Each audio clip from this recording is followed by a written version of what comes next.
प्यारे दोस्तों, स्वागत है आपका समय यात्रा के एक और पड़ाव में। पिछले भाग में हमने मानव के होमो सेपियंस प्रजाति से सभ्यताओं तक पहुंचने का सफर देखा था। आज हम सुमेरियन सभ्यता के उत्थान को देखेंगे।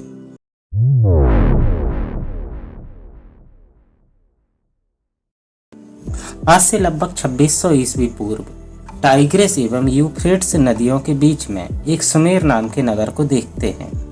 सुमेर के चारों तरफ पक्की दीवारों से घिरा है। यह एक सुसज्जित नगर है जिसमें पक्के घर, सड़कें, पानी की आपूर्ति के लिए नहरें, पूजा करने के लिए स्थान जिन्हें जिगुराट कहा जाता है।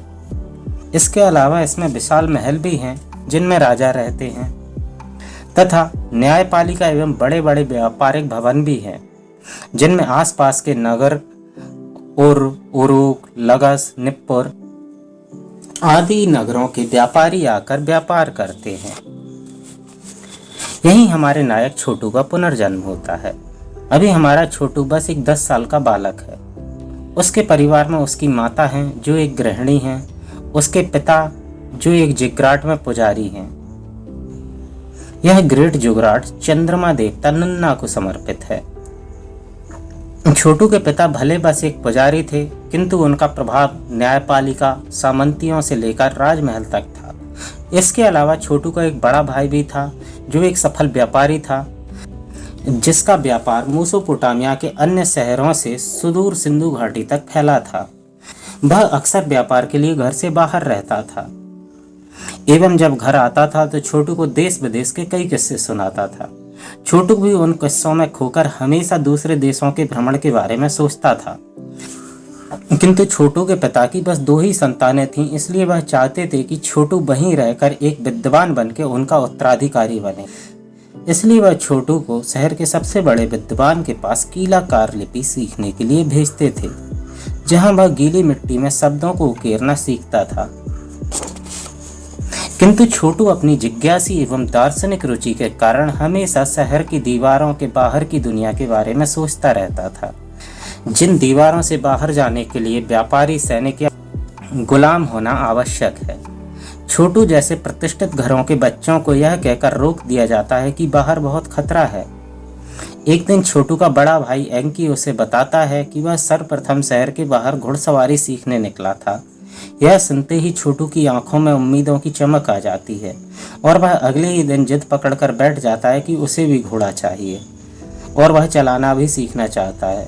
उसके पिता उसे समझाते हैं कि वह अभी छोटा है, उसे शहर के बाहर नहीं जाना चाहिए और शहर की सड़कें ईंटों की बनी हैं, इसलिए वह वहां घोड़ा नहीं चला सकता।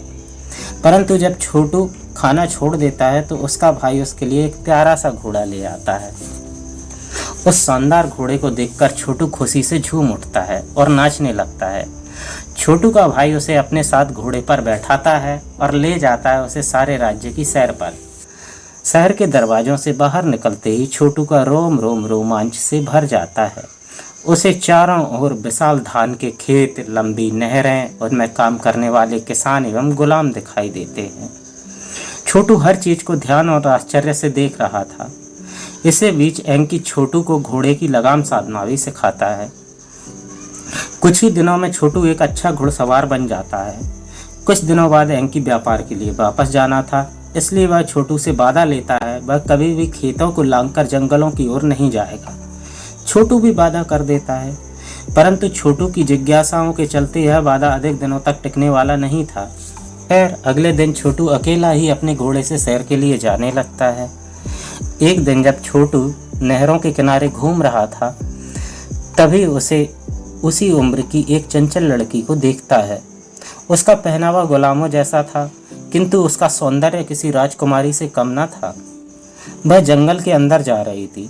छोटू भी उसके पीछे जाने की सोचता है, किंतु तभी उसे अपने भाई का किया हुआ वादा याद आता है। वह ठिठक जाता है और अपने घर वापस आ जाता है, पर घर आकर भी छोटू को उसका चेहरा मस्तिष्क में छाया रहता है।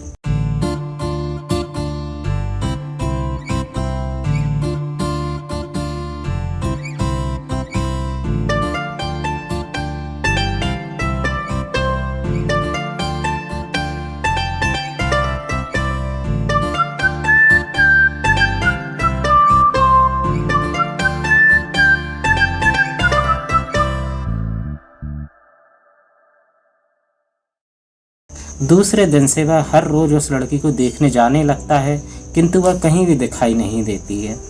कई दिनों बाद वह लड़की अपनी पाठशाला के पास फल बेचते दिखाई देती है। छोटू तुरंत उसके पास जाता है और पूछता है, तुम्हारा नाम क्या है? वह लड़की आश्चर्य से देखते हुए कहती है, तुमसे मतलब? छोटू थोड़ा झिझक कर कहता है, अगर वह अपना नाम और पता बताए तो उसके सारे फल खरीद लेगा। तो वह लड़की कहती है, पहले 4 पैसे दो। छोटू तुरंत उसे एक 5 पैसे का सिक्का दे देता है। वह लड़की उसे फलों की टोकरी देते हुए बताती है कि उसका नाम मूसी है और वह जंगल के अंदर एक कबीले में रहती है। छोटू तुरंत चिंतित स्वर में कहता है कि वहाँ तो खतरनाक राक्षस रहते हैं। तो मूसी गुस्से में कहती है कि राक्षस जंगलों में नहीं, इन शहरों के ऊंचे ऊंचे महलों में रहते हैं, और वहाँ से जाने लगती है। छोटू विस्मय एवं आश्चर्य से भर जाता है, क्योंकि वह हमेशा शहर में ही रहा था, किंतु उसे कभी कोई राक्षस नहीं देखा था। कुछ देर सोचने के बाद वह अपने फलों की टोकरी को पाठशाला में ही रखकर और अपना घोड़ा लेकर मूसी के पीछे जाने लगता है। क्योंकि मूसी पैदल थी, इसलिए थोड़ी ही दूरी पर वह मूसी को दोबारा देखता है और उससे बात करना चाहता है। इसलिए वह उससे कहता है, क्या वह अपने घोड़े से उसे उसके घर छोड़ सकता है? मूसी व्यंग भरे स्वरों में कहती है कि नहीं, वहाँ तुम्हें राक्षस खा जाएंगे। इस पर छोटू कहता है, क्या तुम मुझे नहीं बचाओगी? इस पर मूसी हंसने लगती है और छोटू के घोड़े पर बैठ जाती है। छोटू उससे पूछता है, तुम्हें शहर में राक्षस कहाँ दिखाई देते हैं? तो मूसी सैनिकों की ओर इशारा करके कहती है कि ये और इनसे भी बड़े राक्षस वो हैं जो महलों के राजा हैं और जिगराटों के पुजारी हैं। इस पर छोटू और ज़्यादा आश्चर्य से भर जाता है और मूसी से कहता है, तुम ऐसा कैसे कह सकती हो? इस पर मूसी बताती है कि राजा एवं पुजारियों के आदेश से ये सैनिक उसके कबीले के जवान लड़के लड़कियों को बंदी बनाकर ले आते हैं और गुलाम बना लेते हैं। इस पर छोटू का हृदय करुणा से भर जाता है और सोचने लगता है, क्या वह सच में राक्षसों के बीच में रहता है? सोचते सोचते वह मूसी के कबीले तक पहुंच जाता है। वह देखता है जंगल के मध्य एक छोटी छोटी घास की झोंपड़ियों को, जहां लोग अपने अपने कामों में लगे हैं। वहां सभी लोग या तो बूढ़े हैं या फिर बच्चे। वह मूसी से इसके बारे में पूछता है तो वह बताती है कि सारे जवान लड़के लड़कियों को राजा ने गुलाम बनाकर अपने पास रख लिया है। मूसी उसे और भी कई बातें बताती है, जिन्हें छोटू गौर से सुनता है। तभी वह देखता है कि सूरज ढलने वाला है, इसलिए वह तुरंत अपने घर के लिए निकलता है। किंतु थोड़े ही समय में रात्रि हो जाती है और छोटू अपने नगर का रास्ता भूल जाता है। वह अंधेरे में जंगल में भटकने लगता है और बहुत देर बाद भी रास्ता ना मिलने पर एक पेड़ के नीचे आकर बैठ के रोने लगता है। वह रोते रोते बहुत ही विचित्र ख्यालों से डरने लगता है। उसे जंगली जानवरों और बड़े बड़े राक्षसों के ख्याल उसके मस्तिष्क पर छाने लगते हैं। यही सोचते सोचते छोटू की नींद लग जाती है। तो दोस्तों, अभी इस कहानी को विराम देते हैं। अगले भाग में देखेंगे कि छोटू के साथ आगे क्या होता है। क्या वह मूसी से दोबारा मिल पाएगा? क्या वह अपने घर वालों से दोबारा मिल पाएगा? जानने के लिए जुड़े रहिए हमारे साथ और समय यात्रा को सब्सक्राइब करके बेल आइकॉन जरूर दबाइए। तो दोस्तों, अगर आपको हमारी कहानी पसंद आई तो वीडियो को लाइक कीजिए, और अगर आपकी इसके विषय में कोई और जिज्ञासा है तो हमसे कमेंट करके जरूर पूछिए। धन्यवाद।